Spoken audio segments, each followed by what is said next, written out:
Welcome to Mission Evolution Radio Show with Gwilda Wiyaka, bringing together today's leading experts to uncover ever-deepening spiritual truths and the latest scientific developments in support of the evolution of humankind. For more information on Mission Evolution Radio with Gwilda Wiyaka, visit www.missionevolution.org. And now, here's the host of Mission Evolution, Miss Gwilda Wiyaka. Many ancient traditions believed we dream our reality into existence. Some modern-day physicists are starting to give this concept credence. If we did dream this heartless experience of war and greed into being, can we undream it? And what, oh what, is Wetiko? Mission Evolution Radio TV show is coming to you on the Exxon Broadcast Network and the Exxon TV channel divisions of Relmar McConnell Media Company, with studios and corporate offices in St. Catharines, Ontario, Canada. With us this episode to explore reality, Wetiko, and the breaking the spell of our current nightmare is Paul Levy. Paul is a pioneer in the field of spiritual emergence and a wounded healer in private practice, assisting others who are also awakening to the dreamlike nature of reality. He's authored 3 books on the Wetiko mind virus, the most recent being Undreaming Wetiko, Breaking the Spell of the Nightmare Mind Virus.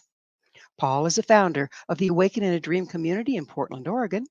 An artist, he's deeply steeped in the work of C.G. Jung and has been a Tibetan Buddhist practitioner for almost 40 years. His website, awakeninthedream.com. Paul, thank you so much for coming on Mission Evolution. Yeah, I'm so happy to be here with you. Thank you so much for the invite.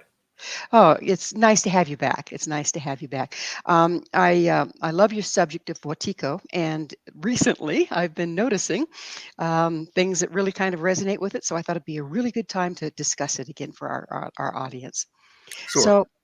So let's start out with what is Wetiko.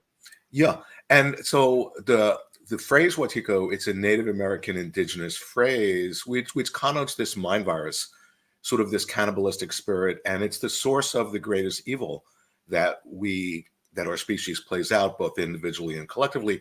But I'm also pointing out that hidden and coded within this mind virus is its own vaccine, is its own medicine, is its own cure, that it's helping us to wake up and to evolve. And just to say a little bit more, it's a form of this blindness, of a psychic blindness, that actually, it's a peculiar form of blindness that believes it's actually sighted. And it operates through the blind spots of the unconscious in such a way, through the projective tendencies of the mind, because we're always projecting onto the waking inkblot, in such a way that we entrance ourselves, we hypnotize ourselves, and it's as if our creative genius, instead of being expressed constructively, gets turned against us in that we acted out self-destructively, as is evidenced by what's happening in the world. And it's every spiritual tradition. I've written 3 books about it. I point this out again and again, has been pointing at Wetiko, just in different names with different symbols. And, they're basically saying this is the most important thing to come to terms with, to become awake to, or if we don't, then we're doomed. We're doomed to continue to destroy ourselves. So, what are the qualities of Wetiko? How can you tell if we're subject to them? What expression does it have? Well, right. We all potentially have it. It exists in in the collective unconscious. So as soon as we see somebody else, they have it, they're embodying it. And if we don't recognize that they're reflecting that part of ourselves, then that very perspective is showing that we've fallen under its thrall, because it's a trickster.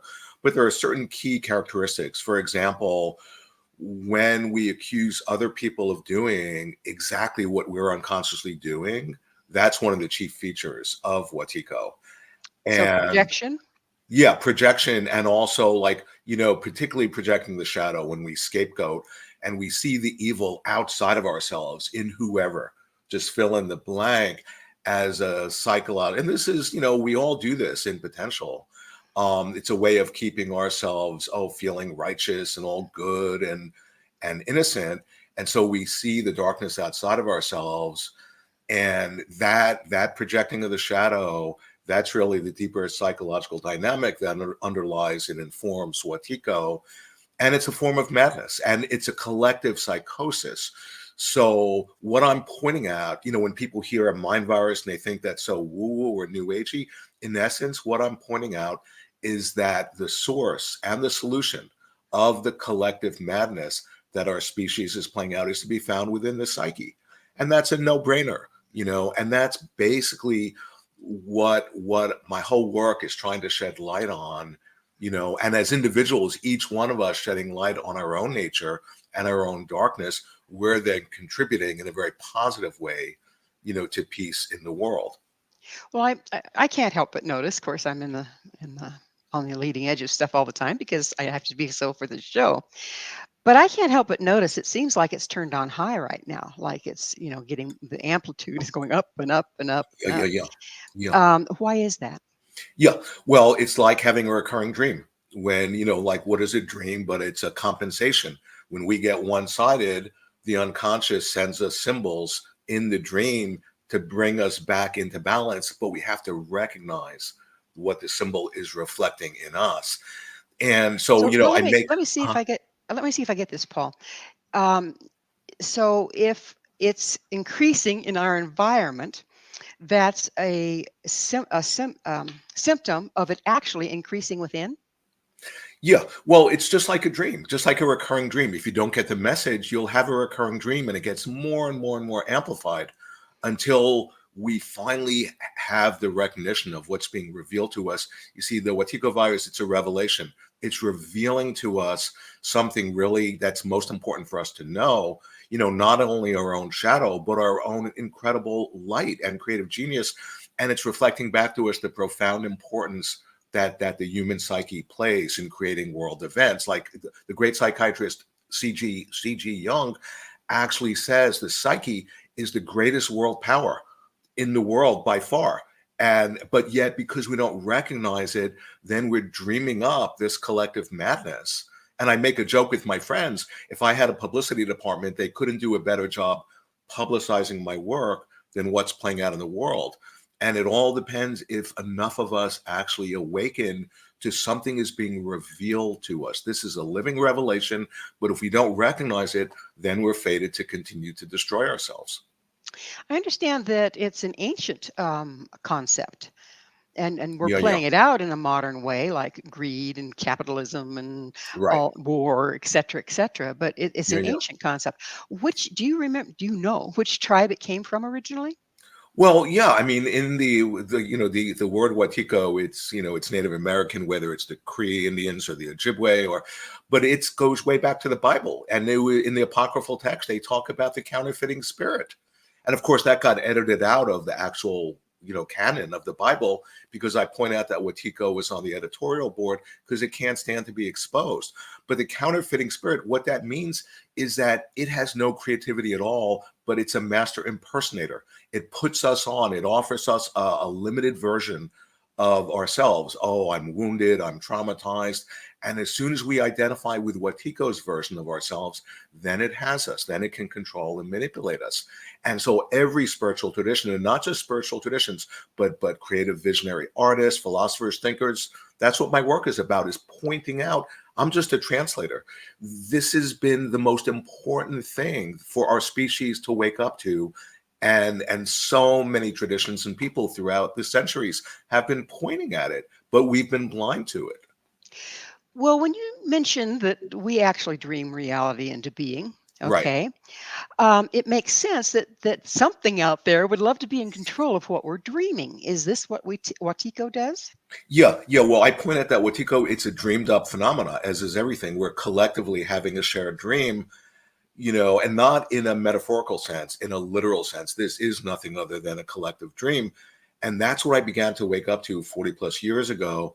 And and once you see the dreamlike nature of Wetiko and of reality, you begin to discover we can undream it, that we actually have this unimaginably vast creative agency, that we're, to the extent we're asleep to our own creative power.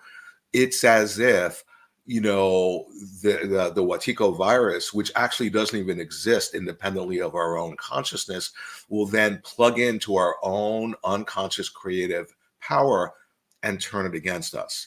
And that's actually what's happening. So what I'm pointing out is that when enough of us actually awaken to our own creative genius and have the realization that we're dreaming up exactly the evil and the madness that's playing out in the world, we can discover that we can undream that, and we can then create a world that's more in alignment with who we're discovering ourselves to be, which is that we're interdependent with each other. So, Paul, when was the first time that you first came across Wetiko? That's a very good question. And it was in my family. And without going into the story, it came through the person of my father. He just got so taken over, because he wasn't dealing with his own unhealed abuse or trauma that we all have. And he just totally, I'm the only child, he totally projected it on me and acted it out. And I was, like every kid, I was a very sensitive, person. And it created enormous suffering for me. And I went so deeply inwards, to deal with my suffering, that I had this life transforming spiritual awakening. This is 1981, in which I began to recognize, oh my God, this is a collective dream, and we can wake up in this dream just like we can in our night dream. But I was so excited, it got me in deep trouble. And I immediately got thrown in mental hospitals and told, oh, you're mentally ill. And I knew I wasn't. I knew they were just ignorant. And I was fortunate to be able to get, through that experience. But then I began to realize the same darker force that was coming through the person of my father was coming through this system of psychiatry. And then I realized, like iterations of a fractal, it was coming through the body politic of humanity, that it was playing out in the world, that same evil force.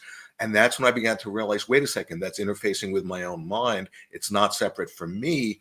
And that's when I began to realize, oh my God, there's like this non-local darker force enfolded within the field of the non-local field of the universe, including myself and my own mind. And that's when I began to access that I was having a revelation, and that through the darkness, something was being revealed to me. And it's taken me over 40 years of continually, unpacking it and integrating it and creatively expressing it through my work. Well, I'm sure glad you're doing it, because it's information we need right now. Yeah. It is time for a station break. Paul and I will return very shortly, so don't go away. This is Mission Evolution, www.missionevolution.org. If we're living in a dream of our own making, what happens if we wake up?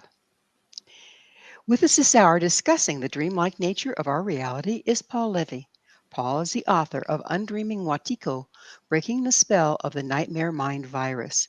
So, Paul, what happens when we wake up? Yeah, well, that's something we can only imagine, because what you discover is that the source of our experience, that we are literally creating our experience of ourselves and of the world each and every moment. So I can imagine into that, if as I'm waking up and I'm more integrating and recognizing that we're not separate, because that's what Wetiko is. The mind virus is an identification with the separate self. So in other words, we actually identify with who we're not, and we forget who we actually are. But when we awaken, we discover who we are, which is that we're interdependent, interconnected with each other. There is no separate self. And the energetic expression of that is compassion. And then I imagine when I connect with other people who are also awakening and it's snapping out of the spell of the separate self, that is the spell of the nightmare mind virus, then we can actually get in sync with each other and actually support each other and get in phase with each other, such that we support each other's awakening. So instead of it being a competitive thing, it's like, no, if I help you awaken, it helps me, because we're not separate. And when enough of us connect in that way, and this is New Age woo-woo theory, magical thinking, this is actually the truth of our situation. When sufficient number of us awaken in that way, we can connect with each other, and we can literally change the waking dream we're having. And that is to realize we are consciously participating in our own evolution. That's what's being offered to us. But if we don't recognize that, then, like I keep on saying, we're fated, to continue to destroy ourselves. And a fine job we're doing of it too. So, Yeah. um, the thing is greater than the sum of its parts. So if you get two people together in agreement on we're living in a dream, that's more than two people's worth of power, right? Yeah. Well, no, the whole is greater than the sum of its parts, and Yes. it's not like Mhm. 100% of us need to wake up, all 8 billion of us. But the idea is like if you're making bread, you just have to have enough yeast in the dough for the bread to rise. They're just in the Bible. They talk about the symbolic 144,000 or the hundredth monkey phenomena. So the idea is when there's sufficient number of us, some people talk about maybe it's 10% or whatever, or maybe it might be just one of your listeners right now having an expansion of consciousness.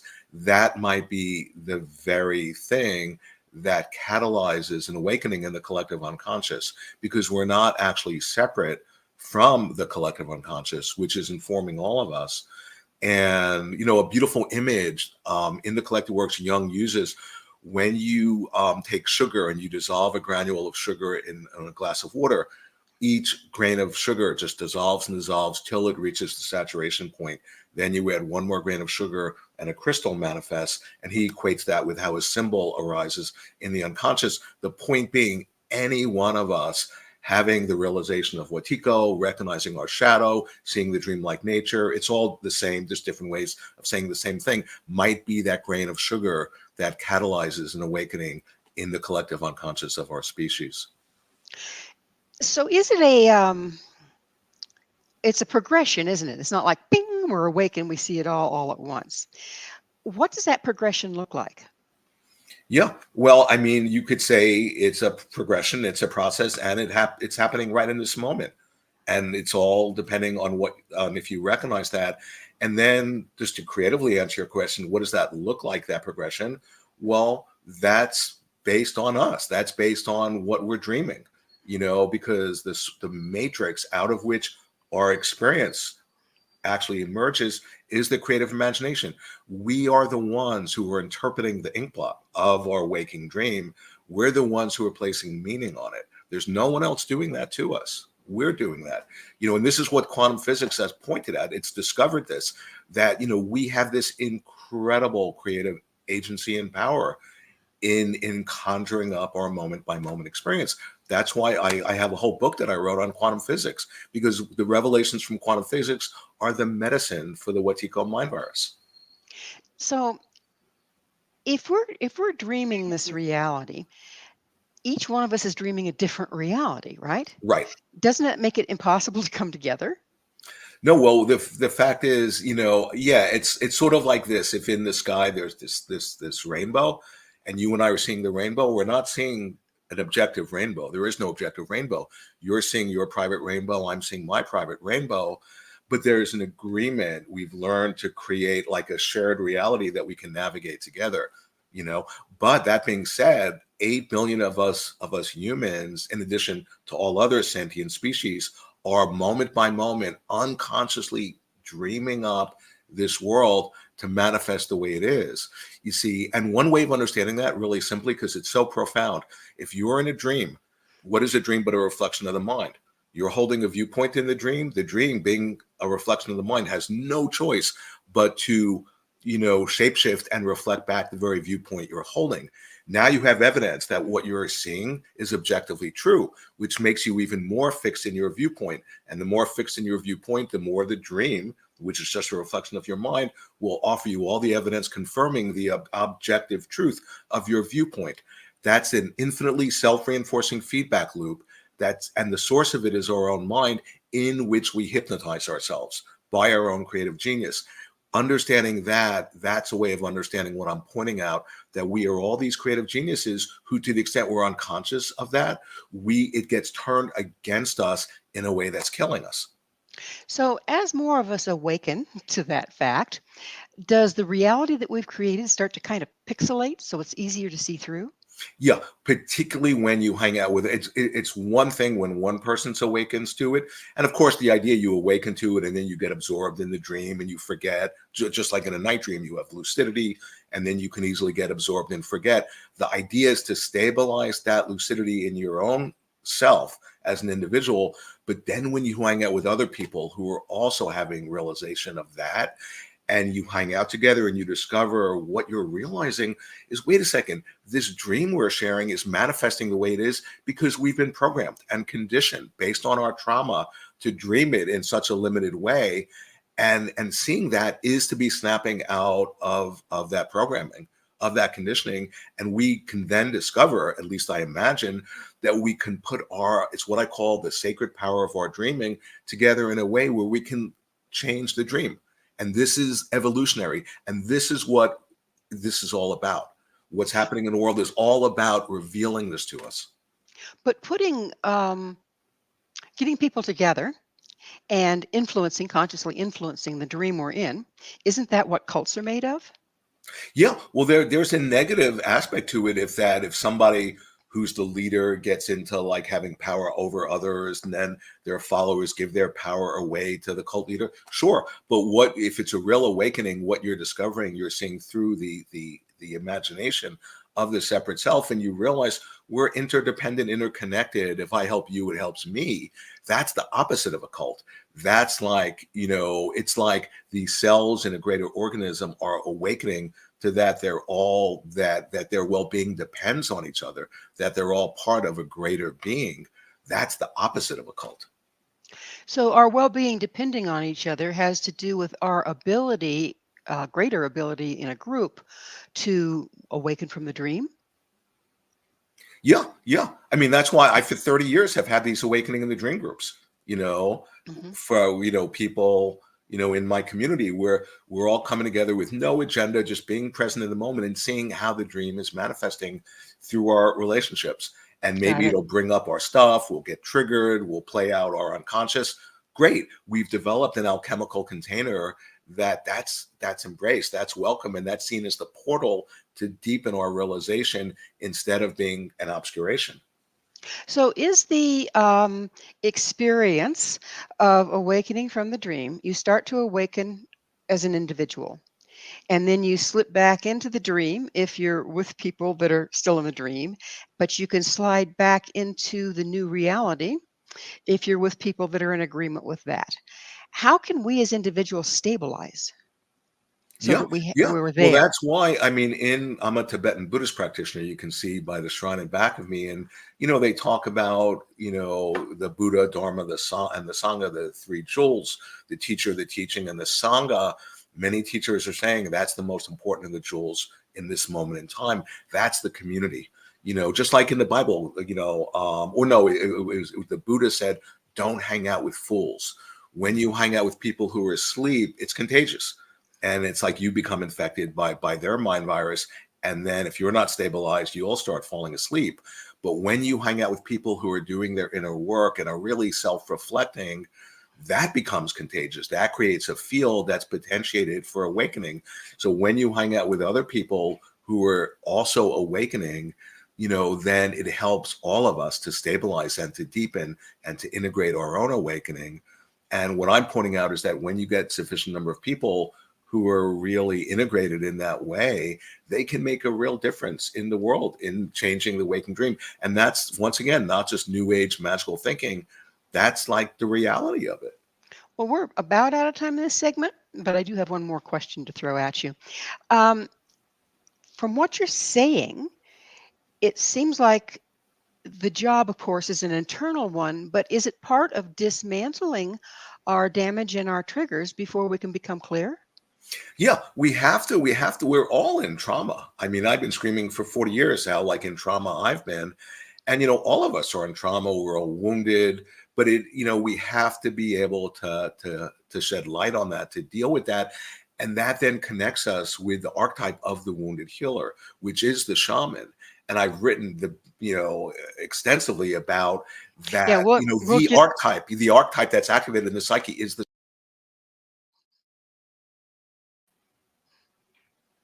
Yeah, we'll get into the shaman more towards the end of the show, but for now, um, having to do our internal work, can't Watiko trick us out of that as well? Yeah, absolutely. Wetiko is the trickster par excellence. So it's a deceiver. So oftentimes we're like seeing our shadow, but then it easily becomes just the idea of our shadow instead of a real, like sort of confrontation with our own darkness. And that needs to be factored in, really profoundly into, the process of individuation, that we're geniuses at fooling ourselves, and that's all inspired by the Wetiko mind virus. Well, it's that magic moment, but on the other side, maybe we'll dance with how are we tricking ourselves? Paul and I will be right back to continue our discussion, so stay right there. This is Mission Evolution, www.missionevolution.org. Is there a cure for an esoteric mind virus? This is Mission Evolution, missionevolution.org. With us discussing the ancient concept of Wetiko is Paul Levy. His website, awakeninthedream.com. Paul, if Wetiko is indeed a virus, it seems like we all already have it. Where did it come from? How did we catch it?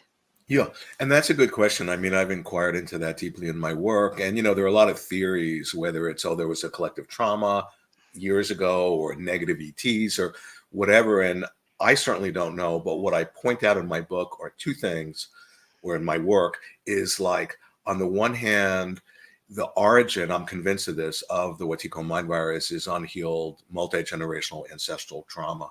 That to the extent we haven't dealt with it, we then are compelled to unconsciously act it out and pass it on to our next of kin.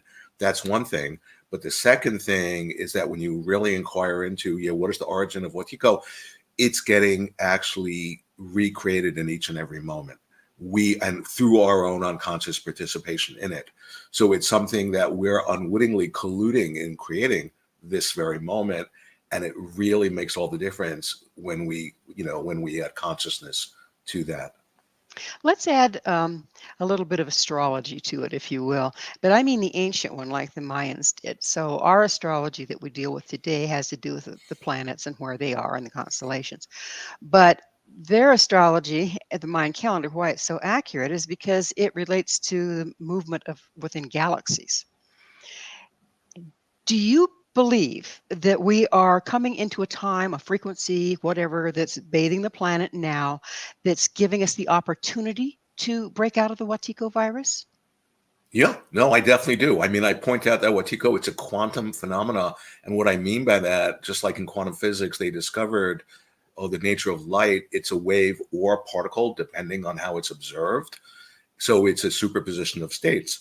In potential, it can manifest either as a wave or a particle, depending on how we as the dreamer dream it. And so Wetiko, hidden and coded within the mind virus, like I've been saying, it's actually helping us to awaken. It's helping us to evolve. But how it's very probabilistic, just like quantum physics is pointing out the nature of the universe. It's not determined. And so it all depends on us. And I also believe that, we're like transitioning from one epoch to another. And, and as, whatever, just as a quality of that transition, there's going to be incredible disruption, and structures are going to be falling apart, and things seem to be getting worse. And this is just like in trauma. It's a known thing that as the compulsion to repeat, which is the symptomology, the pathology of trauma, gets worse and worse and worse, and the person can't help themselves but to compulsively act out their trauma again and again. So on the one hand, things will seem like they're getting worse. It's actually an expression that trauma is getting closer to being made conscious. So the same thing, I think, is happening in our world. It's certainly an alchemical time, isn't it? Yeah. Well, the alchemists discovered, I mean, that encoded, within what's called the prima materia, the rejected stuff, the shit, the raw material, encoded in that is the gold, and one very simple way of thinking about that is the part of ourselves that we reject, the shadow, that hidden within that is the philosopher's stone. And interesting, in alchemy, they talk about the philosopher's stone as being invisible, that you can't see it, but it's like they liken it to like when you see a reflection in a mirror, we become entranced by the reflection and we don't notice the underlying mirror, but we could never see the mirror without the reflection. We wouldn't know a mirror was there because it's invisible. So the reflection, the thing that seems to be obscuring the silver surface of the mirror is actually revealing it. That's key, that the poison, the evil that actually is obscuring our nature and seemingly killing us is actually simultaneously revealing our nature. So let's take that analogy just a little bit further. When you look in a reflection in the mirror, You get the equal but opposite reflection. In other words, it's a mirror image. How does that play out? Yeah. Well, the thing is that, like I'm familiar with Buddhism, they'll talk about that typically we see the reflection and we identify with the reflection. We become fascinated with the reflection and then we react to it or become conditioned by the reflection, all the while not seeing the underlying mirror, which is always the same. It's not tainted or made impure by even the vilest reflection, the darkest reflection. It's always like right there. And the mirror is symbolic of our nature, that our nature, our true nature is always available. It's always right here with us, but we've somehow become programmed to not notice the mirror and to become entranced and fascinated by the reflections, which then conditions us. And then we are colluding with our own victimization. See, that's the idea of Wetiko. There's no one doing anything to us. There's no Wetiko virus independent of our own consciousness. We are colluding unconsciously with our own victimization. That's the key insight. So if we've ascertained that the Wetiko has traveled through our genetics even, and we are kind of a sum total in certain regards of our genetics, how can we shift the Wetiko or the genetics to exclude or process the Wetiko? Yeah. Well, I just want to point out that this is exactly like in the collective works, Jung talks about that evil, because he's the one person I found who he was completely switched on to the Wetiko mind virus. He just didn't have the name for it, but he points out that evil regenerates itself over the generations. So we are the inheritors, just like, we physically inherit our DNA in our bodies. We inherit our psyche, from the unconscious of our parents and our grandparents. We're just the current blossom on the family tree. We don't exist as a separate self, but we're part of the whole, like I'm saying, the grandparents and the great grandparents, and any unprocessed abuse that hasn't been dealt with and integrated and healed, we're the inheritor of. And that feels on one hand really unfair, but it's an incredible honor that we, to the extent that any of us can really consciously deal with what's being given to us, by our lineage, and I don't understand, I can't explain this, but I intuitively know I feel it's so true. Any of us dealing with our own abuse and healing it and integrating it actually has an effect back and heals all the ancestors in the past and even the soon to be ancestors in the future. So we are playing this incredible role that we are. You're saying then that the processing of our own damage, our personal damage, our inside job is what's going to break that genetic chain? Yeah. Like, in other words, I think of myself, for years I was so processing my wounding from, my father and psychiatry, and it seemed to be obscuring my nature and getting in the way of me having the realization of my creativity and just being, who I am. And then I began to realize there's a way of carrying that wound where it becomes a portal that connected me with, my creative gifts. Because the real way of healing the Wetiko virus, people, it's such a cliche going, oh, just get in touch with your true self. Well, what does that mean? And I point out our true self is by its nature creative. So when we have realization of ourself, we embody and express ourselves creatively. And the more we do that, the more we deepen our realization of our true self in a way that we're creating light upon light. So the point is that for us to access our creative spirit is in a way the real medicine for healing the Wetiko mind virus. Well, somebody's in contact with our creative spirit, but it's not us right now. So it's creating what we're looking at. Yeah, because we've outsourced. Because we're so unconscious of our creative, just like a dream. I mean, if somebody came into my office today and shared a dream, and the dream was exactly what's happening in the world, I would interpret it by saying, well, clearly you're not in touch with your own creative agency.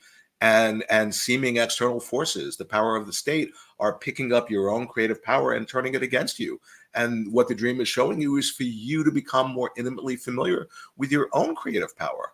And because we all have that every moment. If we're working on processing, to back up just a little bit, it seems like there's a tendency to get caught up in our stories, to get caught up in suffering over our suffering, Right. and that doesn't move us forward. How can we find that sweet spot where we're doing the processing, but we're not re-injuring ourselves? Yeah, no, that's a really good question because so many people I know, myself included, for years, I would be telling my story as a way of re-traumatizing myself and keeping myself in the victim position. But then there's a certain, like, that sweet spot where when is telling your story being empowered and finding your voice, because connecting with your creative agency is to find your voice.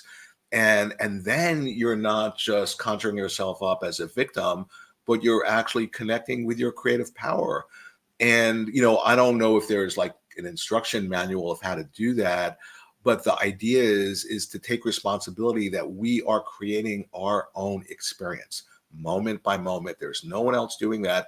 And even if we're like have experienced the worst trauma or wounding or abuse, yeah, it all depends what we do with that. How do we carry that? What we make out of that? That's our responsibility. What role does guilt play in this? Because I've seen where a person will stick to their story and stick to their guns and not move because otherwise they might have to look at where they were made guilty for the very abuse they suffered. Yeah. Well, it's a very interesting question. I mean, I really go into that deeply in my work, in the sense that on the one hand, I've seen people who their whole MO is to avoid feeling guilt. But then they unconsciously feel guilty about that, which just feeds the guilt that they're avoiding, and an endlessly, infinitely self-perpetuating feedback loop. On the other hand, there's like a healing around, if I can consciously feel remorse and guilt for how I've acted out my unconscious, that's different than the first type of guilt. That can actually connect us It with actually our nature. disarms Wetiko, I'll bet. Exactly, Mhm. exactly. Yeah. Yeah, pretty fascinating. Well, we're just about out of time in this segment, but how can you tell if you're operating on guilt versus processing? Yeah, and that's where we develop, discernment in ourselves, and also when we have real close spiritual community who we trust, who can reflect back to us. Because oftentimes when we're in our own complex, or complexes, we're blind to it because we're absorbed in it. So having trusted people who can reflect back to us, gee, Paul, you seem a little bit like, kind of triggered right now, or kind of unconscious. That can be really, really helpful. Absolutely, as long as we're open to it. Yeah. Yeah. So it is that magic moment. We're going to need to take a station break. Paul, please stay with us. Paul and I will continue to explore the mind virus plaguing our world. This is Mission Evolution, www.missionevolution.org. What does shamanism have to do with Wetiko? This is Mission Evolution, missionevolution.org. We're continuing our discussion with Paul Levy. Paul is the author of Undreaming Wetiko. Paul, let's start out with what is shamanism? Yeah. Well, shamanism is really, the most ancient primordial art form that underlies, therapy and being, a creative artist. And the idea, what I point out, is that the major archetype that's activated in the collective unconscious is the shamanic archetype, which means, because we as a species, we're going through a death rebirth experience, which is shamanism, where we've been forced into the underworld of the unconscious, into the darkness. And, which is a place of insanity, death, evil, and all that. It's a great danger to be stuck there. But the archetype of the shaman is that they're able to like go through that experience and come back into the world bearing gifts as a result of that initiatory ordeal. And I point out that we're all shamans in training. And a shaman, interestingly, the shaman is the creative artist. They're the storyteller. They're the dreamer. And a shaman is so empathic that they will literally take on the illness of the person or the community they're working with, and taking on as a double meaning. It means to have it out with and to take it within themselves. So because of their empathy, the shaman takes on the illness of the world they're living in. They fall ill themselves. But if they stay ill, then that's a big problem. Then they need a shaman. But the idea of an accomplished shaman is they're able to then find their way back to the self, to their wholeness through falling ill, and thereby metabolizing the illness. And by doing that energetically, they're helping other people in the non-local field. It's like they're like, helping to clear that pathway in the psyche, which makes it more probable that other people will also find their way back to their wholeness, but even in a deeper experience of their wholeness. And what I'm pointing out, we've all been made sick by the collective madness. So we're all potential shamans in training, and the shaman is the wounded healer. So as we go through that, and the shaman is the creative artist, and we access our creative expression, finding our voice, whatever medium it is, then that's the contribution that any of us can make for the insanity that's happening in the world. Does the shaman take on the illness in order to create a energetic or frequency antidote? Yeah. Well, they do that by they experience the illness as an inside job. By taking it in, they realize now they have to deal with the very illness that the seemingly outside world is dealing with. And by them finding their way back to wholeness, this beautiful example that Jung uses is this figure of this rainmaker. He goes to this land where there's a big drought, and they bring in the rainmaker, and he says, just give me a hut on the edge of the village. Don't bother me till I come out. And he goes in there, and after a couple of days, there's a downpour, and it's raining and raining and raining. And then he comes out, and the people are so happy. And they said, what did you do? And he says, well, I came to this land, and it was really out of balance. So I felt out of balance. And I just meditated and got myself in balance. And when I was in balance, it rained. That's the image of the shaman. So balance it's all about balance, isn't it? Yeah. So illness is imbalance. Yeah. We're just like when we're one-sided, the unconscious sends compensatory dreams to help us get in balance. So the idea is the shaman takes the occasion of being imbalanced, as the way to find their way back to their center, to who they actually are, and our true nature is in balance. The conscious and the unconscious are really interfacing in a very productive, beautiful way, like having an intimate relationship. That's to be in balance. And when any of us do that, we're modeling that, we're embodying that, we're carrying that frequency for the world. And that's actually contagious, that we're being that way, and that can go viral. That's what I'm pointing at. Well, it's frequency and resonance, isn't it? Right. Exactly. Sure. It's like when I'm around my teachers, I'm fortunate to have these incredible teachers, from the East, from Burma, Tibet, and just people just so want to be around them because they're so congruent and they're so at ease in themselves, and they're just embodying being a loving, compassionate human being, that invokes in all of people who connect with them that same frequency. I like the way you say embodying, because when we're taught, morals and the right thing to do, we're kind of pretenders to the throne.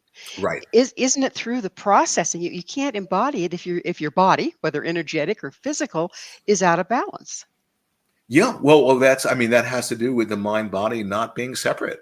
We've just gotten so entranced into the separate self and having stuff that's ultimately sort of this unified state, and we've artificially sort of made it separate. And in a way, that's the real deep illness that our species is suffering from. And so there's no ultimately separating out the mind and the body. Let's talk a little bit about synchronicity. It's a wonderful thing. Right. So how does synchronicity, what role does it play here? Yeah. Well, I was just thinking about it just because of the mind body being not separate, because that's when we develop synchronistic awareness, which is to begin to see the dreamlike nature. What we begin to see is that the seeming opposites of psyche or spirit and matter or the physical world are not separate. And that what's going on inside of us, inside of our psyche, is somehow magically getting revealed and expressed via the medium of the outside world. That's the synchronicity that Jung he got turned on to this, and it took him over 20 years of trying to wrap his mind around what he had realized before he actually brought it out to the world in his notion of synchronicity. And what is synchronicity? It's like a fissure, through the physical reality where some sort of underlying oneness is revealing itself, where the physical and the psychological or the spiritual are not separate. That's to see the dreamlike nature. Because what is a dream? A dream is a projection, a reflection of the mind, so that whatever's happening in the mind of the dreamer is getting expressed via the dream. So that, seeing the synchronistic point through the synchronistic lens is a way of dispelling Wetiko. If we are seeing synchronicities or paying attention to synchronicities, isn't it a pretty amazing divinational tool? And if so, would you explain that? Yeah. Well, I point out again and again that this universe is an oracle, and that we've just become blind to being able to read it as a text that's revealing to us, what our next step is, or what's going on inside of us, or what's happening. Like Jung himself says, the great problem of our time is that we don't realize what's happening in our world. And what's happening in our world, he continues, is that the darkness of the soul, the darkness of the unconscious is revealing itself. So we're having this revelation, but it's not coming from on high through, like with Christ, through the light. It's actually coming through the darkness. And this universe, like a dream, is speaking symbolically. That's why Jung kept on. He devoted his whole life to cultivating symbolic awareness, to interpret what's happening in our world symbolically, because it's an oracle that's speaking symbolically, and symbols are the language of dreams. Exactly. So just like a dream, our reality has synchronicities or symbology that we can use to interpret, to move beyond it. Right. To move beyond it and to fully be in it in a way where we can understand then how to deal with the myriad world crises that we're dealing with. Because, so many people are just so overwhelmed or going numb or in trauma or just checking out, and it takes, I think, real courage and ego strength to be able to keep our eyes open and not just turn a blind eye, that is Wetiko, but to see, to shed light on the darkness, and to also be able to see the incredible light that's coming through the darkness through synchronicities, for example. And then that guides us. And the idea is to connect us. We all have an inner guide. That's what Jung was after, is really trying to connect people with their inner guide, because we've become so, in a way, sort of not connected to it. And then we outsource our authority. And well, it's that time in the show when I get to ask you, Paul, what's your mission? Yeah. Well, I'm on the one hand, I would say my mission, once I began having my experience of awakening 40 plus years ago, I so clearly saw, oh my God, I'm not going to be fully healed until we all are, because I realized we're not separate. So, in a way, my mission is just to be in service, whatever way I can, to try to articulate this deeper vision that was revealed to me 40 plus years ago, that 24/7 I've been trying to integrate and trying to help other people to see, because it's medicine, so that's really my mission. A beautiful mission to learn. So how do you see Wetiko as the greatest catalyst for human evolution? Yeah, because it's forcing us to actually access our divine inheritance, to connect with our creative agency and power, and if we don't do that, like I've been saying, we'll just continue to destroy ourselves. So it's actually, catalyzing the evolution of our species. And, and if we don't actually have that recognition and step into that, then we're doomed. Then we're just going to continue to compulsively enact our trauma and our and other destruction and all that. So it's actually, really placing this demand on us to wake up or else. So that's how it's catalyzing our evolution. As we're waking up, and we're just about out of time, period. But as we're waking up, do we first experience a bit of a duality? Yeah. Like one of us is living in with Wetiko and the other one is starting to wake up. Yeah. No, of course, that's the duality of our world. But through that experience of duality, we can expand our awareness and to realize that instead of obscuring our nature, which is the oneness, it's actually revealing it, because the true singularity, it actually embraces multiplicity. So instead of being, caught by the seeming duality, and then we're just in samsara, that's the cyclic existence, of just continual death and rebirth, we can have that occasion of the duality and recognize, oh my God, underlying it is this unity Well, that's revealing itself through the duality. it is that time. We are out of time. Paul, thank you so much for coming on the show. Our guest this hour has been Paul Levy, author of 3 books on Wetiko, mind virus, the most recent being Undreaming Wetiko, breaking the spell of the nightmare mind virus. To find out more about Paul, where you can get his books and all he has to offer, visit his website, awakeninthedream.com. This has been Mission Evolution with Gwilda Wiyaka. For more information or to enjoy our past archived episodes, visit www.missionevolution.org. But please be sure to join us right here next time, as this mission will continue, bringing information, resources, and support to an evolving world.